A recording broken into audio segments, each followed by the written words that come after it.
Throughout Central America, from the Yucatan Peninsula to isolated plateaus, in the Sierra Madre Range, there arose 4,000 years ago a civilization that flourished, excelled, then mysteriously disappeared. This was the ancient Maya, a culture that has astounded scholars and puzzled historians. Mayan achievements in art and architecture, in mathematics, language, and astrology were brilliant. Then, 1,000 years ago, they vanished, leaving only ruins to ponder and a lineage of proud, hard-working Indians to carry the name.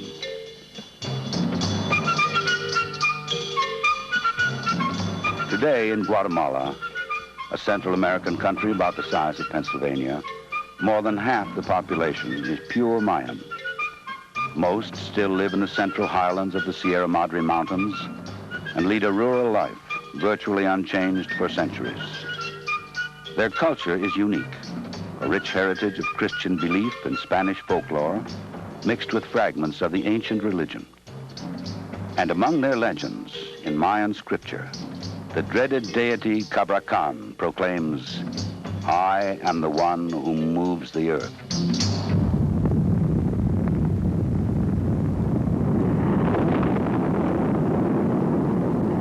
On February 4th, 1976, in the blackness of early morning, the earth did indeed begin to move. For 39 seconds it ruptured and broke. Just 39 seconds. And the worst natural disaster in the history of Central America had been recorded.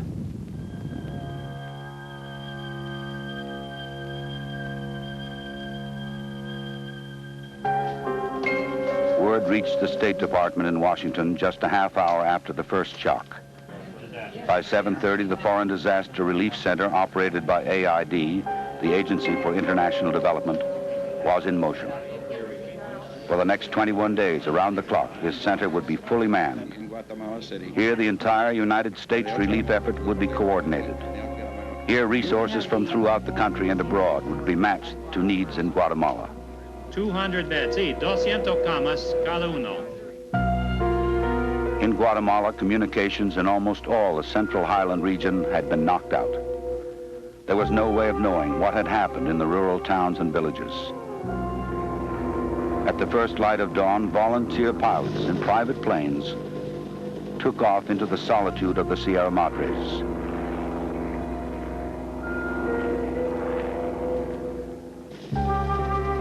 The people waited and prayed. There was little else to do. Soon, official planes were launched to survey the rugged terrain beyond Guatemala City. Story by story, as these pilots returned, the picture came together. A picture of utter devastation, as far and as wide as these little planes could reach. Tecpan in ruins. Huayaba, a cloud of dust. San Martin Jilotepeque, destroyed. All access blocked by landslides. Chimaltenango, in ruins.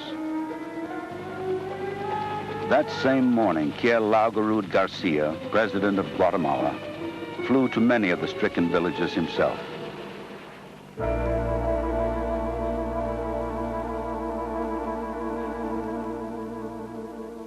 "My countrymen," he said in his first broadcast, "this is our most tragic hour. Our suffering is great, our dead are many. But we must begin today to bury our dead and to rebuild." The first relief came from inside Guatemala, from survivors who began at once to reach out to their neighbors.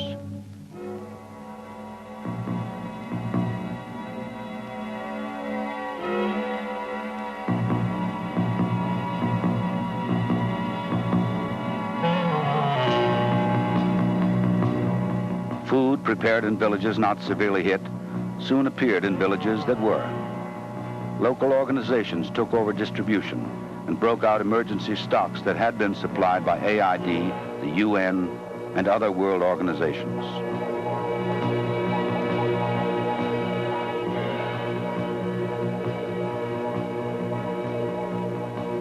people, stunned and patient, waited their turn. There was no panic, only their mutual need. This need, even then, was being broadcast to the world. By afternoon, the Foreign Disaster Relief Center at AID in Washington knew that Guatemala had suffered a major catastrophe, and the United States, like many other nations, had made a full commitment to help. I have care on the other Volunteer agencies were alerted. Stocks of food and medicine, pre-positioned in Panama for just such an emergency, were prepared for transport. Specialists in logistics, communications, and operations were pulled together into a task force at the center. At 6 o'clock that evening, minutes after a formal request for help was received from the Guatemalan government, the first U.S. plane left Panama, carrying food, medicine, and a 7-man disaster area survey team, a military team of communications, medical, and logistic experts. With their help, Guatemalan officials were quickly able to identify their most urgent needs and to lay plans to meet them.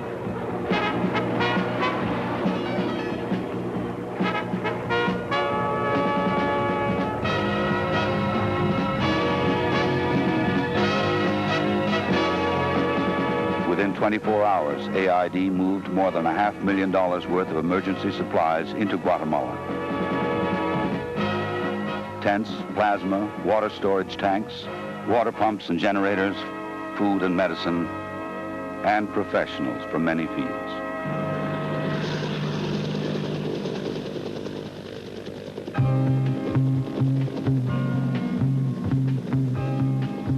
Word from the highlands hourly continued to build a litany of ruin and desperation. And the message was always the same. Help is needed. Send help.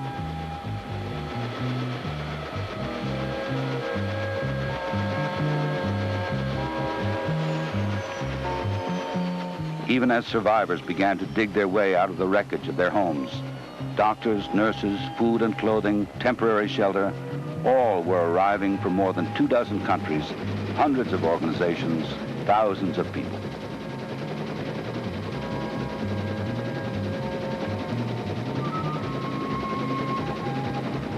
On the third day, one U.S. newspaper reported, "What has begun is the fastest, most professional, most compassionate response to a natural disaster the world has ever seen." Hardest hit were the Mayan Indians in the Central Highlands, where more than 2/3 of the population of Guatemala live, the rural poor, those who could least afford to lose their homes and their possessions. Relief efforts were concentrated in these remote regions, and helicopters filled the skies, bringing help and hope. In the days that followed, hundreds of aftershocks brought new damage, new fears, new casualties.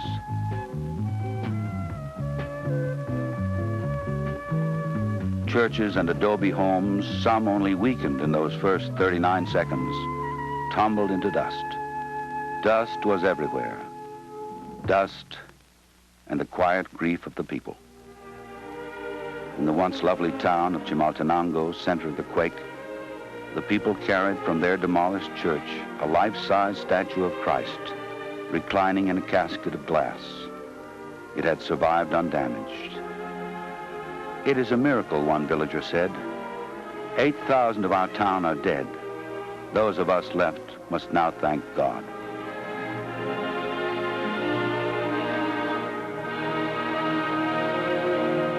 Near a quiet mountain lake just outside Chimaltenango, the 47th Field Hospital of the U.S. Army was working around the clock. Mobilized by the Department of Defense with funds from AID, it had been airlifted from Fort Sill, Oklahoma, less than 72 hours after first reports of the earthquake were received. The 47th is a 100-bed, fully equipped hospital. Its assembly and shipment, a complex logistical effort, required 17 Air Force cargo planes, and pulling together a staff of more than 200 doctors, nurses, and medical specialists from half the states of the nation. "Most injuries are orthopedic in nature, broken bones," said Colonel Thomas Burke, commanding officer. "People were inside and asleep when the earthquake occurred and were hit by falling walls and heavy roofs. 4 more packaged hospitals were flown into areas where the need was greatest. One, in Antigua, was set up in the municipal stadium, where the night before, a circus had played to laughing children. Its large tent, still up, was now being used as a hospital ward. Daniel Parker, AID administrator and the President's special coordinator for international disaster assistance, made a first-hand inspection of Guatemala and the relief effort underway. In his report to the President and the nation, Mr. Parker said, "It is awesome. The rural poor live in adobe houses with heavy tile roofs. Adobe looks substantial, but it isn't. It's heavy and it crumbles easily. Damage is widespread, covering an area of almost 4,000 square miles, affecting almost 20% of the population. 25,000 dead, 75,000 wounded, more than 1 million people homeless." Parker then asked for authorization to use a U-2 aircraft for a detailed reconnaissance of the area affected. Permission was also obtained from the government of Guatemala and other countries over which the plane would have to fly. The U-2 photographs proved invaluable. Roads and bridges most urgently in need of repair were quickly identified and located for the incoming U.S. Army Corps of Engineers, racing to beat the onset of the rainy season. The Guatemalan earthquake was triggered by the grinding together of 2 huge plates in the Earth's crust. These plates meet along a major fault which runs through the center of the country. Because of this fault, Guatemala is earthquake prone. It had happened before. In time, it would happen again. The best protection for the Guatemalan Indians in the Central Highlands would be to move away. But even if there were a place for them to go, they have been part of these mountains for thousands of years. Their roots are deep, their heritage hallowed. They have faced the fact of their mortality and they were afraid. But they have survived, they will remain, and they will rebuild. The world is smaller now, and we are made aware daily of the problems of poverty and privation faced by more than half the people on Earth. But it sometimes takes a human tragedy to illustrate vividly just how wide the gap remains between them and most of us. This earthquake leveled towns and villages, but it also brought people together in common cause from around the world, and the people cared.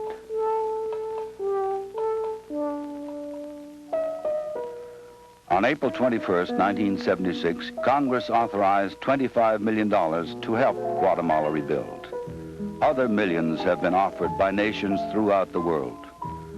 Much of this effort will be in the design and construction of stronger, lighter, and safer building materials for homes and public buildings.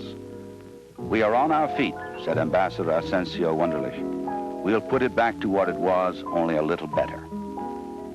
In a message to the world, President Laugerud Garcia gratefully thanked those many nations that sent aid, but proclaimed to his people that it is they who must rebuild their nation. "We are wounded," he said, "but we are not dead." Guatemalans are rebuilding, but they can never replace. Not the loved ones or the ancient buildings that had been so much a part of their lives. Nor will they ever forget. Not those shattering 39 seconds, or the compassionate response of neighbors throughout the world. But life must go on, and it is time to build anew.